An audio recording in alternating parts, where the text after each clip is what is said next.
I wouldn't blame you for thinking, does the world really need another handheld gaming PC at this point?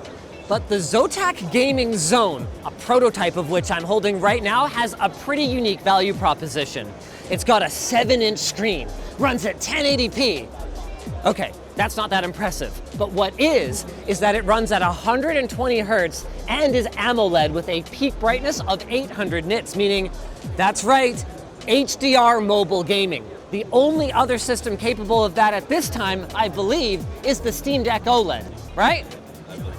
We think so, and there's a lot more going on here. For starters, both the joysticks and the triggers are Hall effect out of the box, so there's no need to upgrade, and each of them has a pretty cool party trick.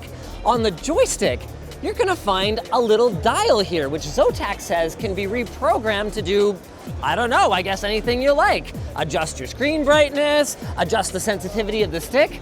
That's pretty sick.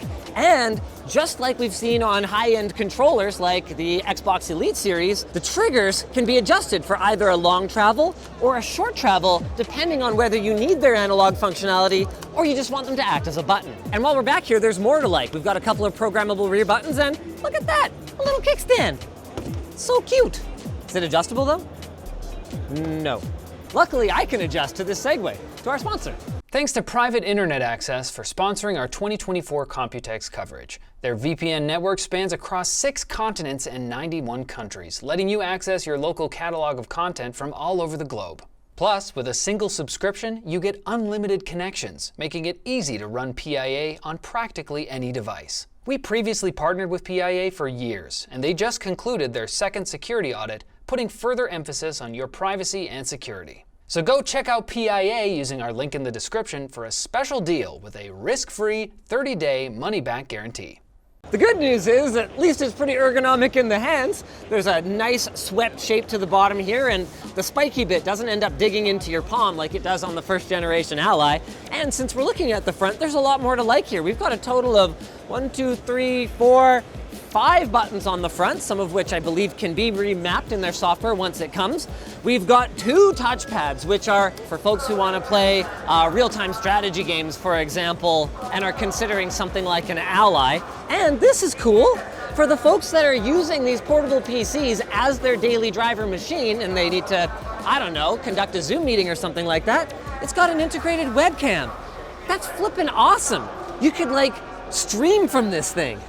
Certainly has the horses for it.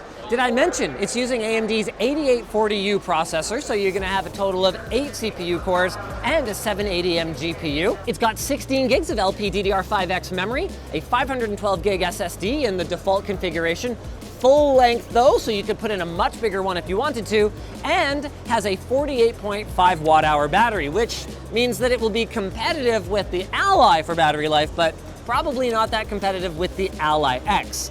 One thing that's really thoughtful though is the I/O. Up at the top, we've got a fingerprint sensor enabled power button, volume rocker, headphone microphone combo jack, USB 4 port, love to see it, and I love this, another USB 4 port at the bottom alongside a micro SD slot. This is great. I love having one at the top and one at the bottom because when I'm lying in bed, I don't want to be plugged into the bottom, and when I'm sitting like this, I don't want to be plugged into the top. I don't want to have that drag.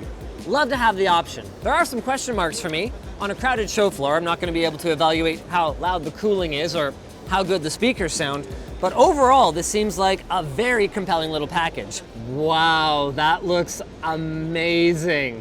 Okay, definitely don't have the in-game settings tuned, but man, my friends, look at the sky.